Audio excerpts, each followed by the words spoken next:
Naghihintay sa tabi ng convenience store na iyon si Selena habang pinapanood niya ang pakikipag-usap ni Ryan sa mga highway patrols na rumesponde nang bigla na lang bumaba sa highway na iyon ang chopper nila. Kanina pa nakaalis si Mark, sakay ng chopper. Kaya ngayon ay si Ryan na lang ang nakikipagbuno sa mga pulis. Mukhang naayos na ang kaguluhan dahil bumalik na sa dati ang daloy ng trapiko na pansamantalang naantala. Nilapitan siya ni Ryan. Okay ka na? Tumangulang siya.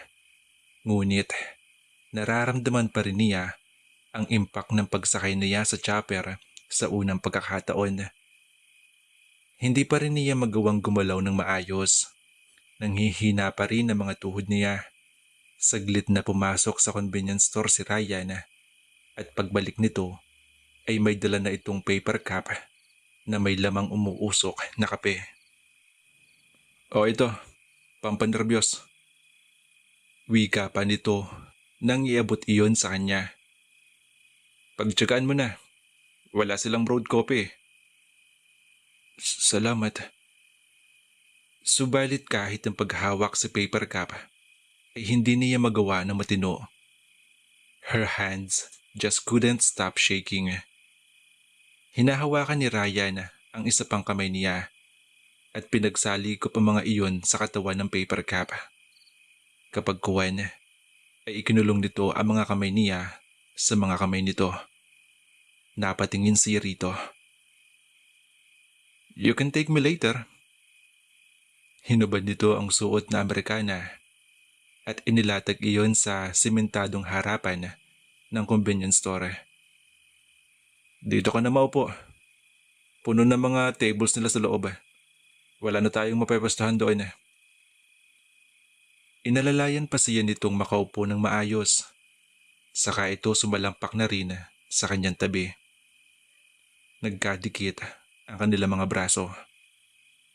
Pero kung naging aware man siya sa pakaramdam na iyon, tila wala namang anumang napupuna ang binata habang nakatanaw ito sa mga nagdaraang sasakyan sa harap nila. Nakatawag na ako sa susundo sa atin. Maya-maya ay wika nito. Hintay na lang natin. Darating na rin siguro yun. Tumangon na lang uli siya kahit hindi siya tinatanong nito. Tahimik na sinisimsim niya ang kape. Hindi siya sigurado kung ang init na hatid ng kape ang unti-unting nakapagpakalma sa kanya. O ang kaalamang inaalagaan siya ngayon ng taong nakilala niyang may pinakamasamang ugali sa mundo. Nauna na nitong ipinamukha sa kanya na hinding-hindi kailanman magbabago ang pakikitungo nito sa kanya bilang isang ordinaryong empleyado ng Abiklaba. Pero nagawa pa rin itong damayan siya ng mga ilangan siya ng tulong. Sa susunod, maya-maya ay wika nito nang hindi siya nililingon. Kung may mga bagay kang gustong gawin, gawin mo. Hindi yung hihintayin mo pang masalang ka sa sitwasyon, saka ka magre-react. Isipin mong maraming tao kang maaaring maistorbo sa ugali mong yan. Katulad na nangyari kanina. Kung sinabi mo lang na takot ka palang sumakay ng chopper, hindi naman ako takot sa chopper eh. Takot lang ako sa matataas na lugar. Saglit na natahimik ito. Dapat nagsabi ka pa rin. Sorry. Nangyari na yun. Ano pa magagawa natin? Tiningnan nito ang relong pambisig. Saka marahang umiling. Ay, late na ako sa meeting ngayon. Sorry. Ubusin mo na yung kape mo. May dinukot ito sa bulsa ng slacks nito. Isang mamon. Ibinigay uli nito iyon sa kanya. Oh, makakatulong din ito para makalma ang mga nerves mo. Bigla niyang naalala ang problema nito sa tiyan. Ah, hindi na. Salamat na lang. Ikaw dapat ang kumakain eh. Hindi ka pa yata nag-aagahan eh. Hindi ako kumakain ng ganitong stuff. Eh, bakit mo binili yan? Bakit ba ang dami mong tanong? Kunin mo na lang ito at kumain ka na lang dyan. Tatanggihan pa rin sana niya iyon nang may ma-realize siya sa sinabi nito. Hindi raw ito kumakain ng mamon, pero bumili pa rin ito. Kung ganon, binili talaga nito ang mamon na iyon para sa kanya. Napatingin siya sa mamon at saka napangiti. Excuse me? Tatlong babae ang nakatayo sa tabi ni Ryan at nakangiting-natingin dito. Hindi ba't ikaw si Ryan Puentevilla? Yung governor ng Santa Barbara sa Laguna? Oo, matabang na sagot nito. Masayang nagtilian ang mga babae. Pwede ko ba naming makuhanan ng pictures? Ang gwapo mo pa talaga sa personal, no? Okay lang. Ni hindi man lang makangiti ang binata nang mapagpiestahan ito ng mga cellphone camera ng mga babae. Pero kahit seryoso ito, tila baliwala naman iyon sa mga babae na tuwang-tuwa pa nga. Nang makaalis ang mga babae, hindi niya napigilang magtanong. Bakit sa mga babaeng guest sa Abic Lab, magiliw ka? Pero sa tatlong iyon, wala naman ako mapapakinabangan sa kanila. Kaya hindi ko na kailangan makapag-associate pa sa kanila eh. Kinuha nito ang stick ng sigarilyo at inilagay iyon sa bibig. Hindi ako nag-aaksaya ng oras sa mga taong walang silbi sa akin. Hindi ba't parang napakasama naman yata niyan? Dahil ba sa alam ko ang mga dapat kong i-prioritize? Ano namang problema dun? Ganon din naman sila sa akin eh. So, quits lang kami. Kung ganon, naging mabait lang pala ito sa kanya dahil kailangan siya nito para manatili sa Abic Laba. Napakawalang hiya talaga ng lalaking ito. Gayunpaman, hindi pa rin niya maiwasang matuwa sa ginawa nitong pag-aasikaso sa kanya. Pinagmasdan na naman niya ito. Tuloy ay parang gusto niyang paniwalaan na sa kabila ng mga sinasabi nito, may kabutihan pa rin itinatago ito sa katawan. Hinati niya ang mamon at ibinigay ang kalahati rito. Kumain ka rin. Sabi ni Doc, hindi ka raw pwede magpalipas ng gutom eh. Wala naman si Custer dito eh. Pero nandito ako. Sabi ko na sa'yo, pinalaki ako matapat ng mga magulang ko. Kailangan mong kumain. Wala akong gana. Kaunti na lang naman itong mamon eh. Basta lang malagyan ng pagkain ng tiyan mo. Ang sabi ko, wala akong gana. Tinapik nito ang kamay niya at tumilapon ang pobreng mamon. Tumalbog-talbog pa iyon sa tabi niya bago gumulong patungo sa highway kung saan nasagasaan iyon at tuluyang nawala sa kanilang paningin.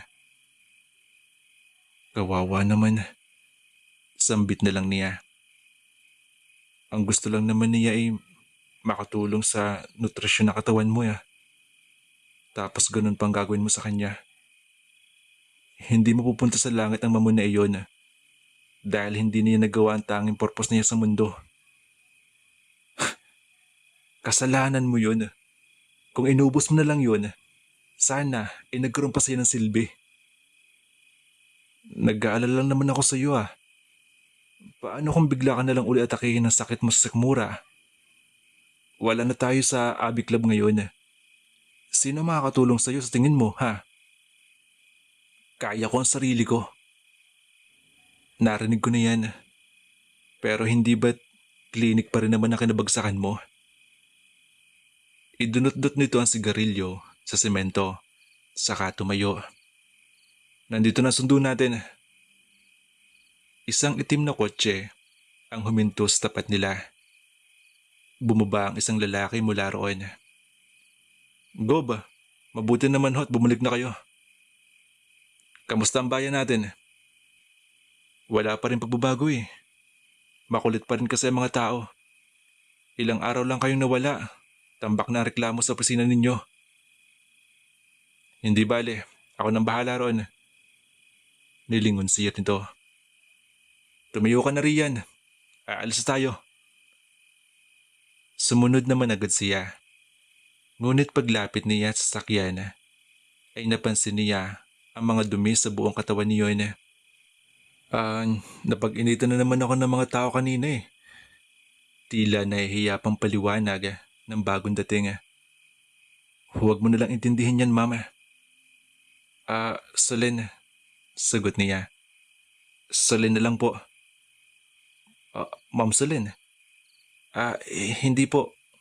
Huwag mo nalagyan ng mama. Nako, nakakaya naman para sa kasintahan ni Gob. Malaki ang paggalang ko sa kanya. Kaya dapat lang na igalang din kita. Kasintahan? Nge, hindi ko boyfriend yan, no? Tama na ang daldalan. Tayo na, Albert. Yes, sir. Pinagbuksan muna siya nito ng pinto bago ito nagtungo sa driver seat. Habang tumutungo sila papunta sa Santa Barbara, ay tahimik lang sila.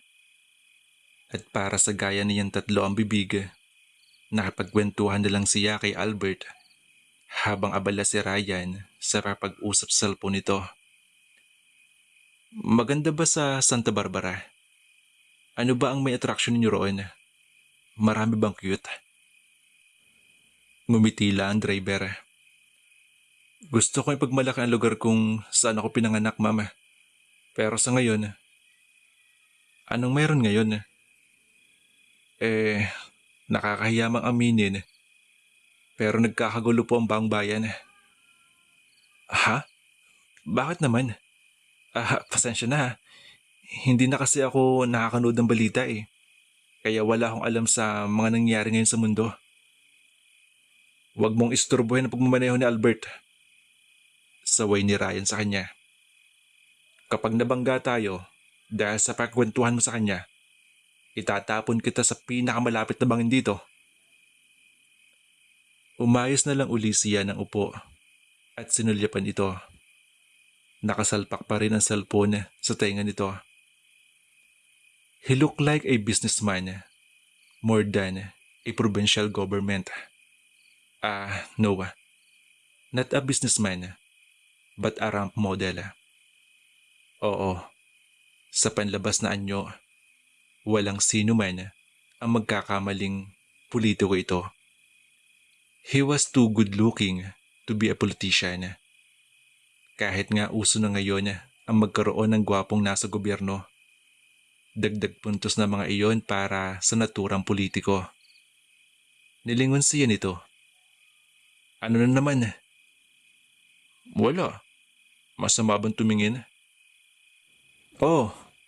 Lalo na kung ako ang tinitingnan mo.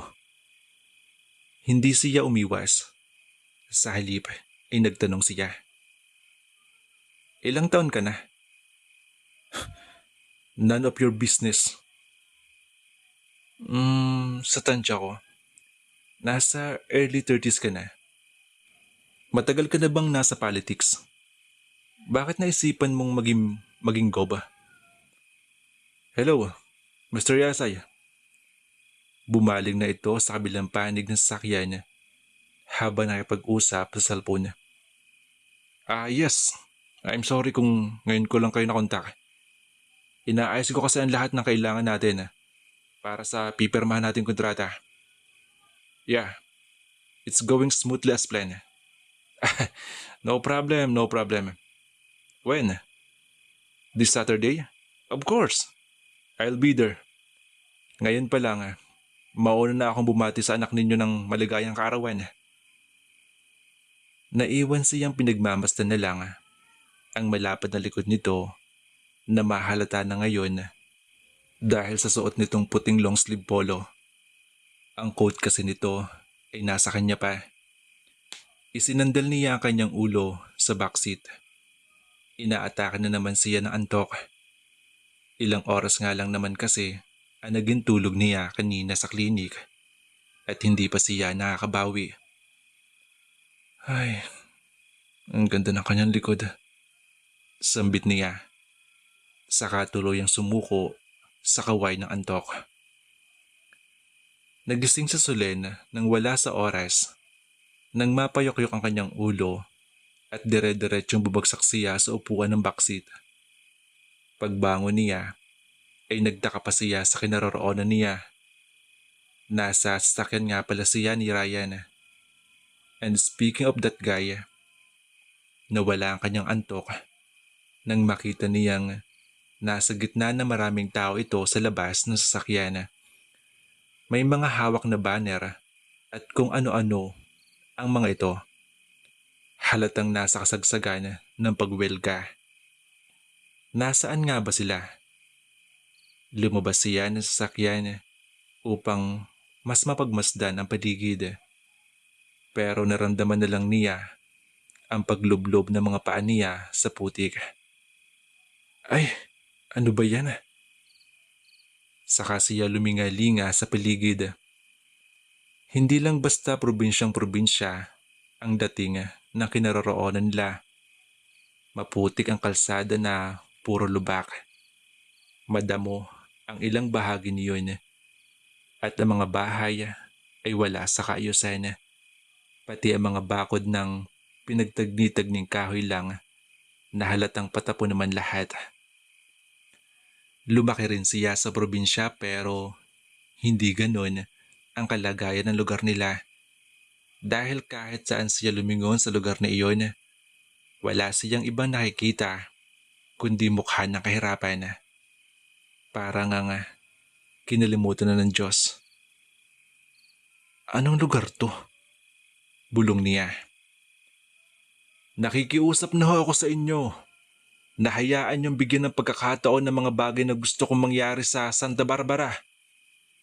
Ani ni Ryan. Bago naman ho sana tayo mag-isip ng negatibo sa mga iyon. Santa Barbara? Iyon ang Santa Barbara? Ang bayan na pinamumunuan ni Ryan?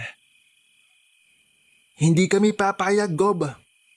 Ang gusto niyo lang ay papasukin ng mga negosyante sa Santa Barbara at pinabayaan niyo na kami. Mawawalan kami ng tahanan ng dahil sa mga negosyong pinagmamalaki mo. Oo nga. Nagtiwala pa naman kami sa iyo, Gob. Dahil lang ako kang bibigyan mo kami ng magandang buhay. Pero gaya ka rin pala ng iba. Ng ibang politikong dumaan sa bayan ng Santa Barbara. Pagkatapos maluklok sa pwesto, ay kinalimutan na kaming maliliit na tao. At ikaw ang pinakamalala. Pagkakaitan mo kami ng mga tahanang ilang dekada na namin pinangangalagaan. Nagsabay-sabay na ang sigawan ng mga tao. Subalit nagawa pa rin ni Ryan na marinig ang boses ito. Nag-umpisa pa lang naman tayo para sa kaunlaran ng Santa Barbara eh. Kaya hayaan mo muna ninyong matapos ko ang lahat ng ginagawa ko bago sana ninyo ako husgahan. Nakikiusap ho ako. Bigyan niyo ako ng pagkakataong ipakita sa inyo na kaya kong tuparin ang pinangako ko sa inyong magandang kinabukasan. Pero pinapaalis na kami rito ng mga tauhan mo.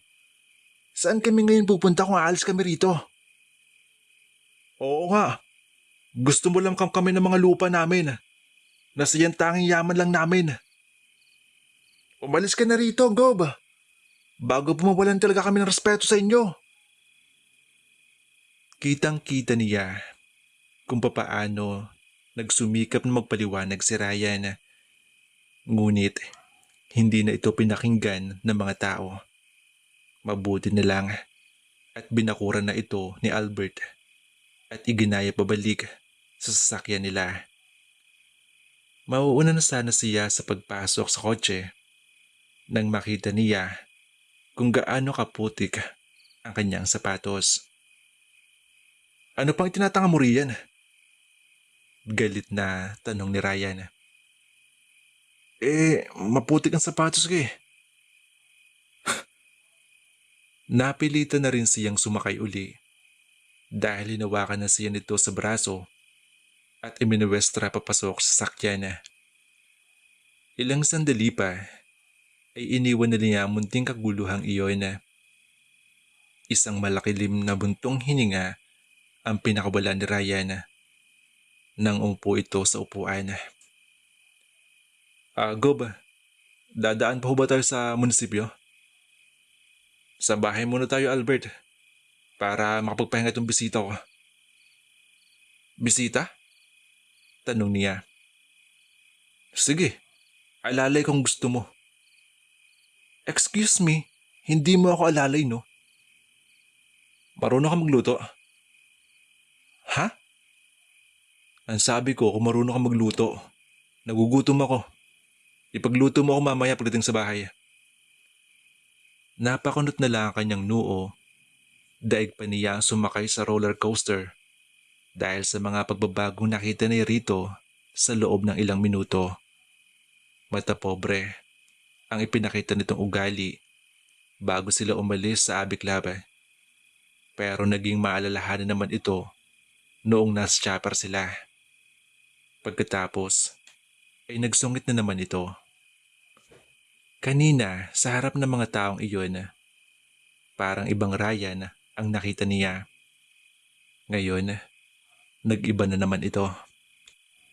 Ay, sino ba talaga ang totoong Ryan Puentevilla? Isip niya. Gusto ko ng adobong atay ng manok. Wika nito nang nakapikit na. Hindi ako marunong magluto eh. Wala ka ng pag-asa makapag-asawa niyan. Ha? Dahil lang hindi ako marunong magluto? Kasama na iyon bago ako mag-asawa. Mag-aasawa ako dahil mahal ko ang isang tao. Hindi dahil pangarap kong maging katulong, no? Ipinatong nito ang isang braso sa noo nito. Tila ngumiti ito. Pero hindi rin niya sigurado dahil agad din naglaho iyon sa paningin niya. Very well said. Wika nito. Pakigising na lang ako mamaya pagdating sa bahay. Hindi na siya kumibo dahil nakita niya na tila pagod na ito. Just how much time was he spending on rest? Because he really looked so tired. Kinuha niya ang coat nito sa kanyang tabi at maingat na ipinatong iyon sa katawan nito. Napaurong siya nang makitang nagmulat ito ng mga mata. Bigla na naman kasi niyang naramdaman ang kakaibang kaba na iyon sa kanyang dibdib na magtama ang kanilang mga mata. Isinasauli ko lang ang coat mo. Hindi na siya nagtangkapang lingunin uli ito dahil baka mahalata nitong uneasy siya sa presensya nito. Baka kung ano pang isipin nito. At gaya noong una niya itong nakitang natutulog, na humalik na naman siya sa payapang mukha nito. Kapag natutulog ka ng ganyan, para bang gusto kong ilapit ang mukha ko sa mukha mo. Bulong niya sa isip. Pero hindi na siya lumapit dito dahil baka magising pa ito. Mukhang kulang na kulang pa naman ito sa pahinga. Inayos na lang niya ang coat na nakabalabal dito. I can't believe I'm saying this. Bulong niya. But I do hope you will have a good sleep, Ryan. Oh, Ryan ha? Hanep. Close na sila. First name na ang tawag niya rito, walang sir. Kantsaw ng kanyang isipan. Ipinagkabit balikat na lang iyon sa kanyang isip. Lumipas pa ang mahabang sandali. Nakarating na sila sa bahay ni Ryan. Hindi ka girlfriend ni Gob? Nagpalipat-lipat ng tingin sa Solen sa tatlong katulong sa bahay ni Ryan, sina Clara at Maris, at ang mayordoma na si Aling Elsa. Nang mga sandaling iyon ay naliligo si Ryan sa silid nito. Siya naman Dahil naalala niya ang request ng binata, ay dumiretso siya sa kusina para magpaluto ng adobong atay ng manok. Sa kung sino mang marunong magluto niyon, wala na kasi talaga siyang pag-asa sa kusina. Hindi nga niya ako girlfriend. Receptionist ako sa Abbey Club kung saan siya member. Nagkaroon ng konting problema at pareho kaming nasangkot sa hindi ko malamang kadahilanan kaya heto ako ngayon, buntot ni Sir Ryan. Parang ang pangit pakinggan. I mean ni Ryan. Wala naman sila sa premises ng Abbey Club kaya pwede na siguro niya itong tawagin sa pangalan nito. Ay, mabuti na lang. Sambit ni Clara na marahil ay 18 ang edad. Tila kasing edad lang nito si Maris. Akala namin mabibigo na kami kay Sir Ryan eh. Oo nga. Kaya Solen, batikan na namin. Tigilan nga ninyo si Solen. Saway ni Aling Elsa.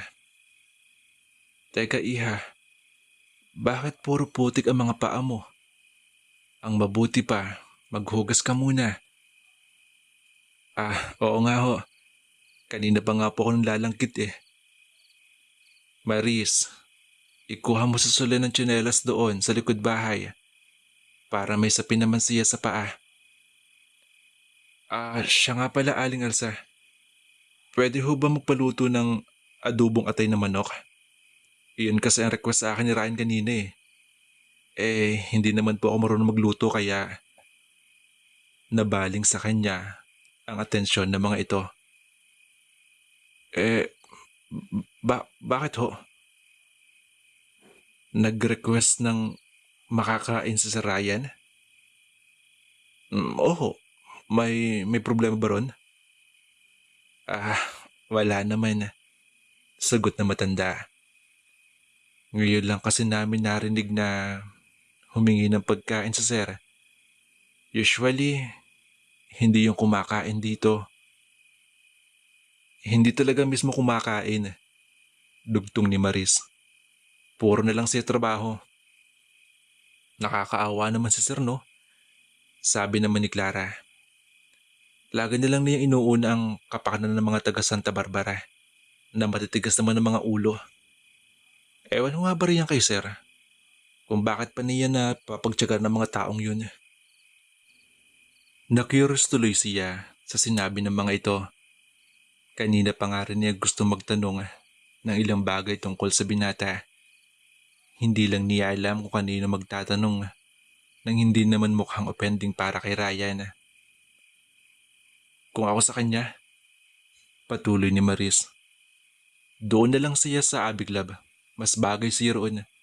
Wala siyang sakit ng ulo roon. Walang problema. Samantalang kapag nandito siya, nagmamalasakit na nga siya sa mga tao. Madalas siya pa ang masama. Oo nga. Alam mo kapag umalis siya rito sa Santa Barbara, lagi ko nalang iniisip na sana huwag na siyang bumalik. Wala naman siya mawapala rito kundi sakit ng ulo. Hindi siya bagay sa walang kwentang lugar na ito. Huwag nga kayo magsalita ng ganyan. Saway ni Aling Elsa. Ngunit sa boses nito ay maaninag ang pagsang-ayon sa dalawang dalagita. Mabuti nga at may tulad pa niyang hindi nawawalan ng pag-asang maibangon ng bayan natin.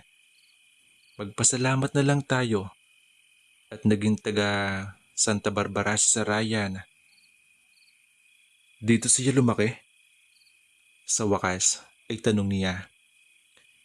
Hindi yata siya makapaniwala na ang isang katulad ng lalaking iyon ay nanggaling sa tila bangungot na lugar na iyon. Hindi naman mayaman ang pamilya ni Sir Ryan, sagot na matanda. Pero nagsumikap ang mga magulang niya na may padala siya sa Maynila para makapag-aral. Doble kahit ang ginawa nila para lang matustusan ang pag-aaral niya. Natupad naman ang pangarap nila. Nakagraduate si Ryan. Pero nagkaroon iyon ng kapalit. Namatay ang mga magulang niya. Hindi nakayanan na kanilang mga katawan ang sobrang pagtatrabaho. Maiintindihan ko siya kung sakaling nagalit siya sa lugar na ito na nagpahirap ng husto sa kanyang mga magulang. Pero alam mo, natutuwa na rin ako nang hindi siya nagtanim ng galit sa Santa Barbara. Baka sakali sa kanya tuluyang makabangon ang lugar naming ito na matagal ng lugmok sa kahirapan. Walang nakaimik sa dalawang dalagita. Tila naunawaan din ng mga ito ang mga sinabi ng matanda. Kahit siya para nakaka-relate sa gustong ipahiwatig ni Aling Elsa. Maswerte kayo at mayroong isang Ryan Puentevilla ang mag-aalaga rito sa inyo sa Santa Barbara. Wika niya. Saka nagtungos ng banyo para maghugas ng mga paa. Kailangan ko palang mag-sorry kay Ryan. Nagkamali ako ng pagkakakilala sa kanya. Habang naglilinis, ay hindi niya maiwasang isipin ang lahat ng mga nalaman niya tungkol sa binata. Kaya pala sa kabila ng pagkakakilala niya na isa itong masamang nilalang, nagawa pa rin itong pangalagaan siya. So, ito pala ang tunay na identity ni Ryan. Sambit niya habang nakaharap sa salamin. Matigas sa panglabas, pero malambot sa loob. Napangiti na lang siya. She wouldn't mind taking care of him for a while now. That she knew he wasn't that bad. At aalagaan niya ang lalaking ito sa abot ng kanyang makakaya. Lumipas pa ang mahabang oras. Nangingit-ngit na si Solena. Kalalabas lang niya nag-study room ni Ryan kung saan abalang-abala ito sa pagkapag-conference na kung sino-sino. Dala niya ang ipinalunod ng pagkain at yayayain na sana niya itong magtanghalian. Pero pinalabas lang siya nito. Mamaya na lang daw at marami pa itong ginagawa. Binabawi ko ng una kong press release na okay lang na alagaan ko siya pansamantala. Pinukpok niya ang barandilya na hagdan. Ay, visit. Ang tagal-tagal kong nakatayo roon sa paghihintay na matapos siya dahil sinabi niyang sandali lang. Aba, mag-iisang oras na ako nakatayo roon. Saka niya sasabihin hindi siya kakain. Peste talaga. Mamatay ka sa gutom dyan. Sinipa naman niya ang silya roon. Napasinghap siya nang maramdaman ang sakit na iyon sa kanyang paa. Nadagdagan lang latuloy ang ngit-ngit niya. Naupo na lang siya sa pobrang silya at hinilot ang nasaktang paa. Anong ginagawa mo? Ani ni Ryan. Nakatayo ito sa labas ng study room nito. Wala. Padaskol na sagot niya. Sinusubukan ko lang kung sino ang mas matatag. Ang silya mo o ang buto ng daliri ko sa paa? Sino? Mas matigas ang ulo ko kaysa sa buto ng daliri ko sa paa. Binuksan niya ang nakatakip na isang mangkok ng adobo at agad lumutang ang mabangong amoy sa paligid. Mukhang tapos ka nang makapagtsismisa sa mga kapon pals mo. Kumain ka na bago pa yan lumamig. Mamaya na. May hinihintay pa akong tawag eh. Ay, okay, ganito na lang. Bakit hindi ka na lang muna kumain habang hinihintay mo ang tawag na sinasabi mo? You will be hitting two birds with one stone. O diba? English yon, kaya kumain ka na. Naupo ito sa sopa at binuksan ang telebisyon. Hindi pa ako nagugutom. Iwan mo na lang yan sa kusina. Pupunta na lang ako roon kapag gusto kong kumain. Hindi pwede. Kailangan mo nang kumain ngayon. Bitbit ang tray ng pagkain. Tumayo siya sa harap nito. At iyon ang sabi ng doktor. Alam mo, hindi maganda nakaharang ka diyan habang nanonood ako dito. Hoy Ryan, kailangan mong kumain. Ano ka ba? Ryan? Nakuha niya ang atensyon nito. Asan yung sir? Kailangan pa ba? Wala na tayo sa Abby Club. Me, calling you sir, only applies inside the premises of the Abby Club. Iniabot niya rito ang tray. Pwede ka na bang kumain ngayon? No. Okay, ganito na lang. I promise na tatawagin uli kita ng sir kung kakain ka na. No. Okay, how about this? Tatawagan ko na ngayon si Reda at sasabihin kong tanggalin ka sa listahan ng members ng Abby Club dahil hindi ka na babalik doon. Hindi mo magagawa yan. Talaga ba? May number ako na Reda. Hindi binibigay na rin number niya. Oo nga. Pero hindi naman sir na nabigay sa akin kundi Sir Jonathan. Sweet niya no? Matamis na ngiti ang ibinigay ni Rito. Lalo nag-iba ang mood nito.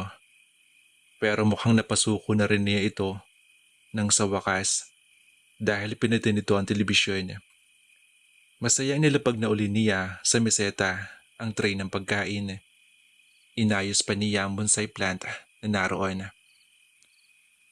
Para mas ganahan ka kumain. Ibinigay niya rito ang kutsara at tinidora. Kinuha nito iyon. Nang gawin nito iyon, lumagpas ang kamay nito sa kutsara, kaya ang kamay niya ang nahawakan nito. Naramdaman agad niya ang tila paggapang na maliliit na boltahe ng kuryente mula sa kanyang kamay patungo sa kanyang buong sistema. Wala tuloy sa loob niyang napatingin siya rito. At hayon na naman ang pagrarambulan sa dibdib niya na magtama ang kanilang mga mata. Mabilis na binawi niya ang kanyang mga kamay. Kumain ka na. Patalikod na sana siya nang marinig niyang tawagin siya nito. Solen, nilingon niya ito. You called me by my name? Well, ikaw ang lagi nag-i-insist na tawagin kita sa pangalan mo, hindi ba?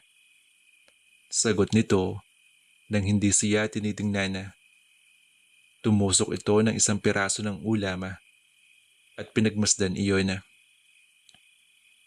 Ikaw ba nagluto nito? Hindi. Hindi naman ako marunong magluto Si Aling Elsa ang pasalamatan mo. Tinikman nito iyon. Tumangu-tangu ito. Yeah. Si Aling Elsa nga nagluto nito. Namaywang siya. Kinalimutan na niya ang nauna niyang nararamdamang pagkailang dito. Mas okay na iyon kaysa naman mong problema siya ng kung ano-ano na halata namang guni-guni lang niya. Anong ibig mong sabihin? Na hindi ako makapagluto ng masarap ha? Ganon? Oh. How dare you? FIY lang ha. Gifted child yata ako. Kaya kong gawin lahat ng gusto kong gawin. At ang pagluluto na iyan, kung gugustuhin ko lang, makakapagluto rin ako ng masarap. Okay. Iniisod nito ang mangkok ng ulam. I'm true. Binuksan na uli nito ang telebisyon. Pakisabi kay Aling Elsa na masarap ang luto niya. Kain na ba yun? Daig mo pa ang pusa akong kumain Sabi ko okay na ako. Alisin mo na yan. Excuse me? Ibalik mo na sa kusina mga yan. Anito ang tinutukoy ay ang mga pagkain sa meseta. Busog na ako. He really said it. Talagang mababang uri lang ang turing nito sa kanya. Kaya imbis na sundin ang sinabi nito, ay naupo siya sa tabi nito. Hindi mo ako katulong ha. Kinuha niya ang plato ng kanin at sumandok ng ulam. Kung ayaw mo, akin na lang to. Tinignan lang siya nito sa kanyang maganang pagkain. Tamang-tama, hindi pa siya nanananghalian. Kaya pabor sa kanya na tinanggihan nito ang pagkain iyon. Ang boring naman ang pinapanood mo. Aniya, puro nalang balita. Wag na yan. Manood na lang tayo ng National Geographic. Tamang-tama iyon para sa matatalinong tulad natin. Napabuntong hininga ito at inilipat ang channel. Naibugan niya ang kinakain nang makita kung anong segment ang ipinapalabas sa cable channel na iyon. Wild Sex of the Animal Kingdom. Ang hahalay naman niyan, reklamo niya. Ilipat mo nga. Sino ba may gusto ng pangmatalinong channel? Pero nilipat na rin nito sa ang stasyon. HBO naman ngayon. Tamang-tama na ang paglipat nito ay natuon naman sa isang mainit na eksena ang pelikulang iyon. This is good. Hindi na ako nito matutunawan eh. Mag-Cartoon Network na nga lang tayo. Pang matalino to. Sabakin kita riyan. Ipinasya niyang iwan na lang ito dahil naiilang siya sa pinapanood nila. Subalit, pinigilan siya nito sa kanyang braso. Napatingin na lang siya sa kamay nito. Dito ka lang. Wika nito nang ilipat uli ang channel. O ito na yung gusto mo, Cartoon Network. Wala na siyang interes manood ng telebisyon at dala ng kakaibang init na iyon na hatid ng pagkakahawak nito sa kanya. Lalayo na lang sana siya dahil pakaramdam niya ay tila lumalala ang nararamdaman niyang iyon. Pero hindi siya pinakawalan ni Ryan. Kakain ako kasabay kita. Wika pa nito. Saka bumaling sa kanya. Halos magwala ang kanyang puso nang tumingin ito sa kanya. Nakatingala ito sa kanya. Kitang-kita niya ang gwapong mukhang iyon na nakakapagpaserko ng puso niya. Kumuyom ang isang kamay niya at napalunok siya. Ano bang nangyayari sa kanya? Why, bakit na-experience niya ang ganung pakaramdama? Kinuha nito ang kanyang plato. Pagkatapos ay umupo ito sa kanyang tabi. Nagumpisa na itong sumubo ng pagkain. Eto, ibinalik nito sa kanya ang kutsara. Huwag mo na akong pansinin. Nakikain lang ako.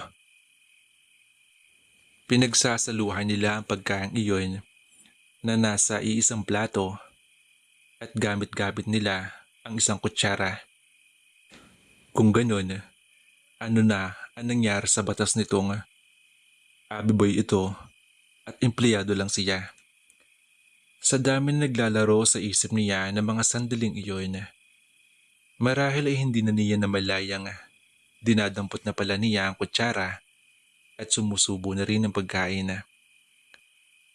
Siguro naman ngayon, wala ka nang masamang i-report kay Red. Ginawa ko ng part ko. Wika nito kapag daka. Ha? Ang sabi ko kumain ako ng tama. Ibinigay nito sa kanya ang cellphone nito. Tawagan mo si Red at sabihin mo sa kanya na okay na ako ngayon. Sakalang niya naintindihan ang ibig sabihin ng ipinapakita nito. Nakikisakay lang pala ito sa napagkasunduan nila. He didn't do it because he is still untouchable, Abby boy. Wika niya sa isip. and I'm still just a plain employee who shouldn't imagine too much. Dugtong niya. Sumandal siya sa sopa at nagpatuloy sa pagkain habang nakatutok sa TV ang kanyang mga mata. Mamaya ko na lang siya tatawagan. Kakain muna ako at manunod ng cartoons. Ikaw ang bahala. Tumayo ito at pumasok na ito sa study room nito. Sinundan lang niya ito ng tingin. Ayos lang naman ang lahat. Mabuti nga na ipinaalala nito sa kanya na hindi siya dapat nangangarap ng kung ano-ano sa pagitan nila. Imposibleng magagusto ang isang katulad nito sa isang katulad niya. Napasinghap siya. Ano raw? At kailan pa pumasok sa kokote niyang magagusto sa lalaking iyon? At bakit pumasok din sa isip niyang magkakagusto ito sa kanya? Si Jonathan ang gusto ko. Mariinggit niya sa sarili. Hindi si Ryan. Kung ganun, ano ang ibig sabihin ng malakas na pagtibok na iyon ng kanyang puso sa tuwing mapapatitig siya sa mukha ng binatang Goba? O ang kakaibang nararamdaman niya kapag napapadikit siya rito? Imahinasyon ko lang yun. Tinawanan niya ang sariling iniisip. Ganito talaga ako kapag gutom. Solen, naibugan na naman niya ang kinakain nang marinig niya ang baritonong boses na iyon malapit sa kanyang tenga. Nakita niyang nakaupo si Ryan sa tabi niya. Kaya paglingon niya rito ay swak na swak ang mga labi niya sa makinis na pisngi nito. Halos huminto ang oras ng sandaling iyon. Dahil lang unti-unting bumaling ito sa kanya, lalo siyang tila hindi makakilos. Ang mga labi nito ay nakadikit sa kanyang mga labi. Ramdam niya ang hininga nito. Parang sa isang iglap, inabando na siya ng kakayahan niya mag-isip at ang tanging naiwan ay ang kanyang pandama. Tila iisang organ na lang niya ang gumagana ng mga sandaling iyon. Iyon ang kanyang puso. At iyon na nga ang nangyari. Lumapat ang labi nito sa kanya. But it seemed a little brushing of their lips wasn't enough. Kinabig siya nito at hinalikan siya ito ng mariin.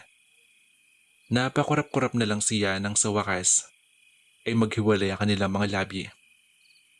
Napaungol ito at naramdaman niya ang daliri nito sa kanyang labi. Not bad. Nang salitang iyon, ang pumukaw sa realidad. Bumalik ang kanyang senses, ang kanyang utak, ang presensya niya sa ngayon. Sa malakas ng tibok na kanyang puso dahil sa nakakatapos lang na pangyayari, at least ay nagawa rin niya makapag-isip ngayon. Not bad? Ulit niya sa sinabi nito. Anong ibig mong sabihin? Na tinetesting mo lang ako, ha? Ganon? Hindi ito sumagot. Bagkus ay patuloy lang siya nitong pinagbasdan. Sa asar niya sa sarili dahil nagpapadala siya sa kanyang emosyon. At asar na rin dahil pinaglalaroan lang siya nito. Inipit niya ang leg nito sa kanyang braso. Not bad pala, ha? O ito, try mo kung not bad din ito. Solen, stop it. Sulin-sulin mo yung mukha mo. Mula sa araw na ito, pinagbabawalan ka ng tawagan ako sa pangalan ko, ha? How dare you play with my feelings, ha? Hindi porke sumama ako sa rito, kaganyan-ganyanin mo na ako. Hindi porke mayaman ka at mahirap lang ako, may karapatan ka ng pagtripan ako. At saka sino ka para halikan ako, ha? Iniipit pa niya at lalo ang leg nito. Nagpaalam ka ba, ha? Pinayagan ba kita? Idedemanda kita ng sexual harassment. Hindi na ito umimik pa. Napansin niya ang pamumula ng mukha nito. Asar na siya sa kanyang sarili dahil hindi na niya mapigilang mag-alala rito. Kaya mabilis na pinakawalan niya ito. Gawin mo po uli sa akin yun at talagang hihingin ako ng tulong kina Red. Sa sobrang pagigigil ay sinuntok na niya ito sa mukha. Kinagat niya ang ibabang labi para pigilan ang sariling mapaiyak. Tumayo na siya at iniwan ang lalaki.